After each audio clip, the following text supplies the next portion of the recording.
Does being Ant-Man come with a death sentence? Ant-Man is a troubled hero with a complex legacy. The question posed by this video is both an easy one to answer, but also one that has a complexity all its own. While yes, the easy and most correct answer to the question, does Ant-Man come with a death sentence, is yes. As all the men who wore the mantle perished at one time or another, it's also full of nuance and weight. Each man to wear the shiny metal helmet and don the red suit have done so for different reasons. For one, it was a means to prove to the world that injustice and crime doesn't pay. To another, it was the means to an end, saving the life of a daughter who needed him, and to the last, it was a thrill and a vice, done for selfish reasons and survival. What is common of all those who wore the mantle, however, is that while they ultimately died, all of them became a hero before the end. The story of the end of each Ant-Man is the most interesting part of their tale. The heroes Ant-Man are by definition little guys, underdogs. They have hardships like any hero, sure, but one of their greatest burdens is always themselves, who they were before the suit and who they became while wearing it. Most importantly, who they became at the end. So yes, every Ant-Man ultimately meets their end, without exception. Being Ant-Man means starting a clock that will eventually run out of time. So let's talk about what each of them did with that time, and in the end, how they changed as a result and what the end meant for them. Hank Pym was born Henry Jonathan Pym and spent his youth in the pursuit of science like many of the early Marvel characters of the time. He met and fell in love with a woman named Maria Travaia. They wed, and then tragedy struck in her native Hungary when she was kidnapped and eventually murdered. Hank was devastated. It was this moment that ultimately led him to wanting to be a hero, to using his amazing Pym particle to fight the forces of evil so that what happened to him would never happen to anyone again. It was also the first crack in what would prove to be a slowly growing character flaw. Dr. Pym would find love again in the brave heroine Janet Van Dyne, helping her to avenge her father's death. The two fell for one another and began a turbulent romance while helping found the very first incarnation of the Avengers. They were even present when Captain America was discovered frozen in ice. Always a scientist before an adventurer, Hank next decided to experiment with robotics and sought to create a thinking machine so intelligent it would rival an intellect even as gifted as his own. To this end, he used his own brain scan as a template for what would become known as Ultron, a robot so profoundly evil it would go on to become one of the Avengers' most dangerous and longtime foes, a fact that plagued Hank with guilt for years. The crack widens. Now we start to see what kind of man Hank is when he isn't in the suit. His aspiration to do good and to help is fundamentally a part of who he is, but as they say, the road to hell is paved with good intentions. Ultimately, that phrase describes Henry Pym to perfection. The years that followed for Dr. Pym include some of the darkest of his life, a series of poor decisions and missed opportunities, and some of the most life-altering tragedies someone can endure, inflicting hypnosis on oneself, drug-induced personality change, deception and mental manipulation, and yes, as hard as it is to say, domestic abuse. Hank was a man suffering from a slow but persistent degradation of his morals and ethics. He wanted to do good, real good, but he couldn't get out of his own way. When Janet died at the hands of Skrull invaders years later, Hank took it very hard. They'd been divorced at this point for years, but always somehow managed to reconnect. Finally, Hank had no one left in his life that believed in him. He had made so many mistakes and felt so much guilt for the things he'd done and created, he had to change. Finally, we come to that time in a character's life when they hit rock bottom. They have to change, because there's no other option. Hank's final story is confronting his son, Ultron, one last time. The crazed robot had come to Earth to slaughter and destroy, but now Hank simply wanted it to be over. To find out why Ultron, made from his own mind, could turn out this way. Eventually, Ultron is confronted by a grieving Hank who needs answers and an ending to this pain. Ultron tells him that he isn't really his son, as many believe. He's grown so complex in his machine intelligence that he has unlocked the memories of Hank Pym from the original brain scan that gave him life. He knows how Hank truly feels about other people, how they let him down, how they hurt him, how they make him feel pain and guilt, and often misery. Ultron tries to convince Hank that everything bad he's ever done has ultimately come from Hank. He and Hank are one and the same, like a darkened mirror. This stuns Hank, long enough for Ultron to enact his final plan, merging with his father. Ultron and Pym become one, man and machine. For everyone present, it appears as if Ultron has finally won, taking his creator down in one moment. But what even Ultron failed to realize is that for there to be a darkened mirror, there also must be a shining one. The Vision, Ultron's own creation, reminds the killer robot that Hank Pym wanted to use AI to help the human race, not because he hated them or felt mistreated by them, but because he knew that other people suffered just like he did. Maybe in a way he could help them because that's all he ever wanted to do. Help. Hank Pym died that day, fighting Ultron. He did not survive the merger with his robotic creation, but whatever he was, whatever Ultron gained, even if it was just his memories, ultimately helped the Avengers survive, and Ultron was defeated. When the battle was won and the dust settled, his ex-wife Janet, who had returned with her own misadventure with death, had this to say about Hank. Hank Pym was a hero, in every sense of the word. A complicated man cursed by many demons, Hank was a dreamer, the kind this world tramples. He wanted to make the world better, to give everyone something he had never been able to accept himself. During our marriage, during his bouts of depression, he would tell me that all he ever wanted to do was stop feeling, to move through life without every aspect of it causing him so much pain. I believe that, more than anything else, led to the creation of Ultron. He created a life that knew neither pain or suffering, a being that could experience the wonders of creation while avoiding the pitfalls of human emotion. But he put too much of himself into the machine. The rage of Ultron was never Hank's intention, but it was unavoidable. It was always there in the background, tormenting him. So of course it seeped into his son. Ultron was at once an amazing achievement and the greatest possible mistake. And knowing what he'd unleashed, Hank was never free of guilt. But he never stopped dreaming, never stopped trying. And I think that just goes to show what a great man Hank Pym was. If the rage of Ultron, if such self-loathing and vile hatred existed within my ex-husband, the fact that he was able to dedicate his life to the service of other people is remarkable. Hank Pym was an astonishing man. And if there's some part of him still out there somewhere listening, I hope one day he'll let himself see that. Hank was a complex character, filled with personality flaws and strife, but ultimately he died as he always tried to live, a hero. This is a unifying theme for our discussion of Ant-Man, living up to an example that is set both by themselves and by the people around them, one they often don't believe they reach. Which brings us to our next Ant-Man. Not chronologically. If we were going through the mantle from year to year, Scott Lang would be next. But I think we'll save Mr. Lang for last on our discussion, as he represents a kind of hybrid between two extremes. The second Ant-Man we need to talk about is a man who also suffers from some inner demons like Hank, but they manifest in a very different way. Eric O'Grady was the third person to take the mantle of Ant-Man. He didn't, however, do so out of any great respect for any of the others, or even out of a need to prove himself or right some great wrong. No, Eric took up the mantle of Ant-Man for survival and selfish reasons. Eric became the irredeemable Ant-Man. Not gifted with superhuman intellect or a heroic conviction, Eric was just a mild-mannered SHIELD agent working in their recon department during a time when the world had no living Ant-Man because Hank had given up the mantle and Scott, the second Ant-Man, was dead. Eric was assigned to watch over Hank Pym's office while the accomplished but often misguided scientist worked on a new version of the Ant-Man suit for SHIELD to use on one of their agents.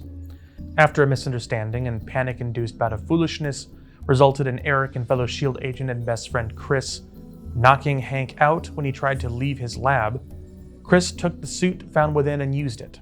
Eric, fearing his friend was dead, began to show his true colors.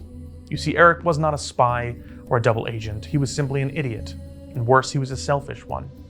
With Chris shrunk down to the size of an ant and not sure how the suit worked, Eric took the opportunity to hit on his girlfriend, not knowing if Chris were alive or dead.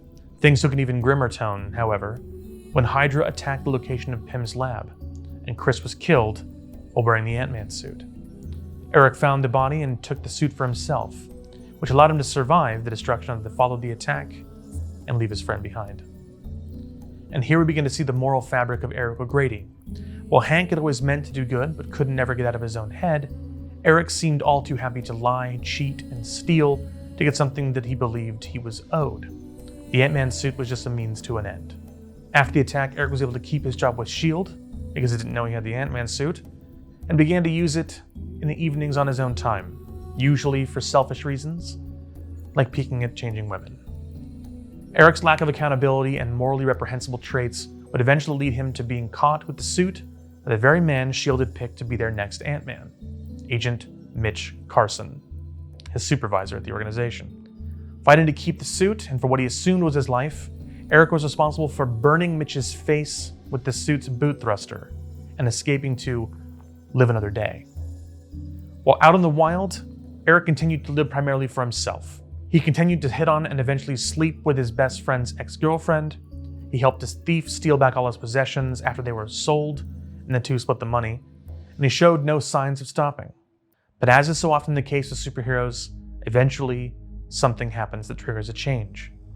In the case of O'Grady, it was a slower change than most. First, he was able to join a team from Damage Control, and then later was put into the 50 States Initiative program after the superhero Civil War.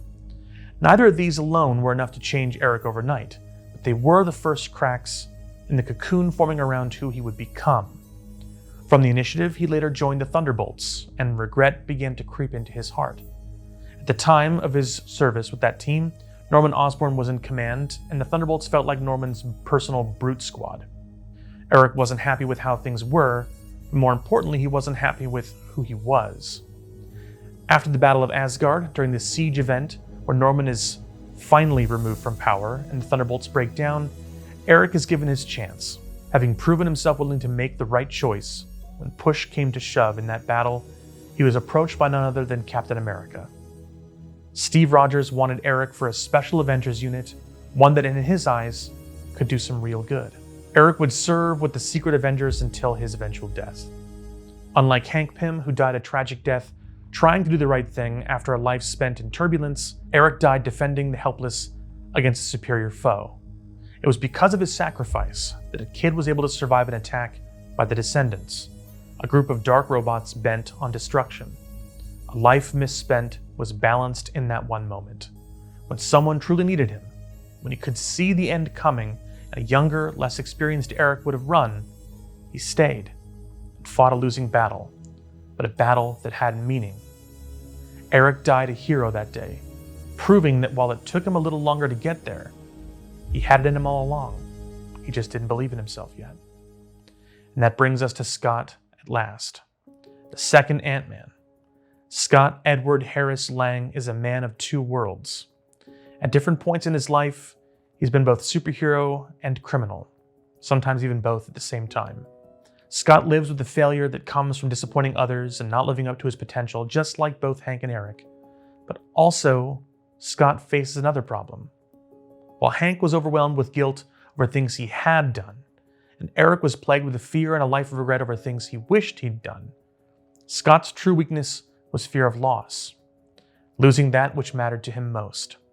Appearing in comics for the first time almost 20 years after Hank, Scott would go on to be the longest-serving character to bear the name Ant-Man in Marvel Comics.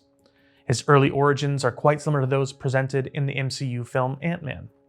Scott was an electrical engineer whose job was not able to pay for the life he wanted to give his wife and daughter, and so he turned to burglary to help cover costs, a crime for which he was eventually caught and served time in Rikers Island, leading to his wife filing for divorce. While the MCU films do an amazing job portraying the Scott Lang Ant-Man, they also help underscore the unique relationship that Scott has that the other Ant-Men don't, that of a father and child. Scott's relationship with Cassie is all-encompassing, easily the single most important thing in his life, above even ethics, morality, and other relationships. It was when he found himself released from prison and discovered his daughter's heart defect that Scott decided to begin what would be a lifelong relationship with the Ant-Man identity. Cassie suffers from a congenital heart defect, and the only doctor that was capable of helping her was in the clutches of Darren Cross, who suffers from the same defect as Cassie. In order to free the doctor and have her help his daughter, Scott stole the Ant-Man suit from Hank Pym's residence, as the former had moved on to the identity of Yellow Jacket by this time. Scott fought Cross and beat him, saving his daughter for what would become the first of many times. Hank allowed Scott to keep the suit, having followed him and knowing that in Scott's heart there lay a conviction and heroic instinct that he had always hoped was in his own.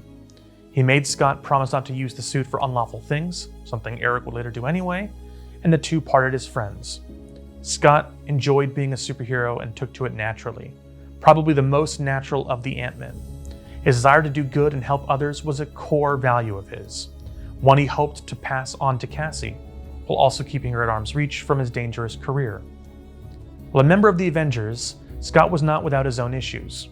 One such problem was with fellow member Jack of Hearts. Jack was a radiation-powered superhero with a need to spend more than half an entire day inside a specially designed chamber to absorb his radiation known as the Zero Room, something that gave Jack a pretty spicy disposition. Scott and Jack would often clash over small things and bickered incessantly. When the issue of Jack's continued time as an Avenger was called into question, Scott was forced to make peace with Jack when his wife Peggy called in to say that Cassie had been kidnapped from school by a man who just killed his own daughter. Enraged, Scott left to go save his daughter again, and Jack, despite their differences, followed to help. Once again, Cassie was in danger. This would sadly prove to be Jack's undoing. His daily timer had run out, and rather than going back to another 14 hours in the Zero Room to repeat an endless cycle of being in an empty cage every day, Jack decided that if he was going to go out, it was on his own terms. He was going to prove he was an Avenger by avenging the death of that man's little girl. Jack saved Scott and Cassie both that day, but he also saved Scott from doing something he would have regretted. Scott was prepared to kill the man who kidnapped his daughter. The choice was taken out of his hands by Jack, and in that instant, they formed a connection that Scott would often think about in the coming years. While Jack may have died, Scott got to live. The death of Jack haunted Scott for years, and when he finally saw his friend Jack again, alive and standing on the front lawn of the Avengers Mansion, he ran out to greet his fast friend, to thank him for what he did that day and ask him how he survived, only to be greeted by a grisly sight, the grim remainder of the Jack of Hearts, reanimated by an insane and vengeful Scarlet Witch to hurt the Avengers. Jack could only look on helplessly as she controlled his body and managed to utter the words, "I'm sorry," before he detonated in a radiation blast so powerful it killed Scott Lang instantly. Death, it seemed, had come for him, but not who he'd always feared it would, at least not yet. Scott died hopeful and unafraid, a hero from beginning to end. But that's not where his story ends. Unlike the other two Ant-Men who were killed, and at the time of this recording, have remained dead, Scott was given another chance. Just like Scott in his daughter's chest beats the heart of a hero, she was devastated by the loss of her father, and so she set about a plan to continue his legacy. For years, she'd secretly been stealing some of her father's Pym particles and taking them. Now she was so imbued with the size-changing property that she could grow at will. Taking the name Stature, she joined the Young Avengers. Cassie's heroics were inspired by her father and the need to live up to his example, but she also harbored a resentment for the Scarlet Witch, for her hand in her father's death. When the team was finally in need of the Scarlet Witch's help to stabilize the powers of one of their own, they eventually found an amnesiac Wanda Maximoff in the arms of none other than Dr. Doom. Inevitably, a battle was joined between the Young Avengers and the Doombot army of Victor Von Doom. One of the Young Avengers, Iron Lad, had the ability to bring the young heroes into the time stream in an attempt, desperately, to show the amnesiac Scarlet Witch her own history, sparking her memories in a desperate attempt to secure the help they needed for their ailing comrade. While this ultimately worked, it also allowed for another opportunity. One of the moments the team visited was the very same moment that her father perished at the hands of the Jack of Hearts. Disregarding any potential changes to the time stream, Cassie saved her father's life and brought him a few years into the future to be reunited. Though emotional at being restored, their good fortune wasn't meant to last. Dr. Doom took the opportunity to steal a renewed Wanda's powers and in a bid for world domination, attacked the Avengers and X-Men present at the scene. Stature joined the other heroes present in attacking Doom, and when Doom retaliated against her with his newly acquired godlike powers, he killed her in an instant. And now we reach the end of Scott's story. Newly risen from the dead, with what seemed like the brightest of all futures before him, death is still a part of the mantle of Ant-Man. Whether it's Scott himself dying at the hands of a misguided former friend, or the most treasured person in his life being taken from him yet again, this time where he can't save her, Scott will always suffer from loss. Being the Ant-Man comes with a heavy burden. Each of the three men to wear the shiny metal helmet has done so with distinction, but also a tarnished stain on their character. No one is perfect, and Marvel makes them more damaged than most, but Ant-Man is a study in what it means to be a hero when it doesn't come naturally, when the burden of the heart weighs as much or more than the mantle of responsibility. Still, despite character flaws and moral foibles, all three men showed true moments of heroism, and that however the suit and helmet came to them, ultimately, they were deserving.